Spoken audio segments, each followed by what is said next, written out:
Vous voyez ce gros logo noir et blanc Parental Advisory Explicit Lyrics qu'on voit sur tous nos albums bref depuis les années 90. Est-ce que vous savez d'où ça vient? Et quel est le premier album à l'avoir eu sur sa pochette? Non, vous savez pas? Eh ben ça tombe bien parce qu'aujourd'hui on vous parle de Two Live Crew, le premier album Banged in the USA, parce que oui, forcément, le premier c'était un disque de rap.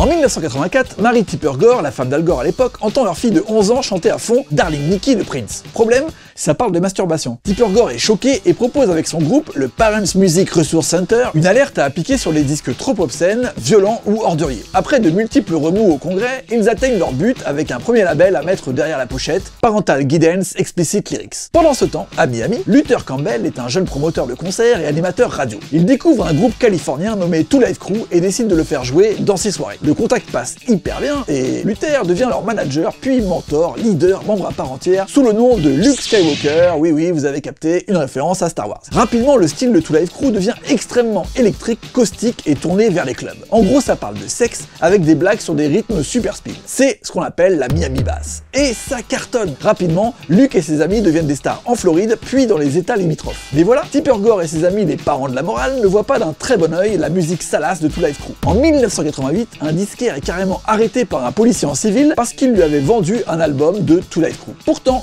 le groupe réitère en 1989 avec le classique As Nasty As They Wanna Be, sur lequel on retrouve leur tube Me So Horny, très explicite. L'album cartonne et devient leur premier disque de platine. Et là, c'est la goutte qui fait déborder la piscine. La Cour fédérale de Floride condamne l'album pour obscénité. Il est censuré, interdit de vente en Floride. C'est le premier album de l'histoire à être jugé obscène et censuré. Le jugement sera cassé plus tard, mais Two Live Crew reste dans le viseur des censeurs, notamment de Tipper Gore et son groupe de parents pas contents. Tout ça pour des blagues de cul en gros. En 1990, Luke et Two Live Crew reviennent avec un album au nom très provoque, Banged in the USA. Et les parents pas contents en profitent pour y lancer le nouveau concept, un gros panneau noir et blanc obligatoire sur la pochette, Parental Advisory Explicit Lyrics. À partir de Banged in the USA, tous les albums avec des paroles obscènes, violentes ou trop crues auront le droit à leur petit logo noir et blanc. En 2 ans, plus de 200 albums se voient apposer le Parental Advisory Explicit Lyrics et la plupart sont des albums de rap. Il va même devenir rapidement le symbole du rap hardcore et du gangsta rap dans toutes les années 90. Au final, il va sûrement devenir un argument de vente, celui d'une musique provoque et sans concession.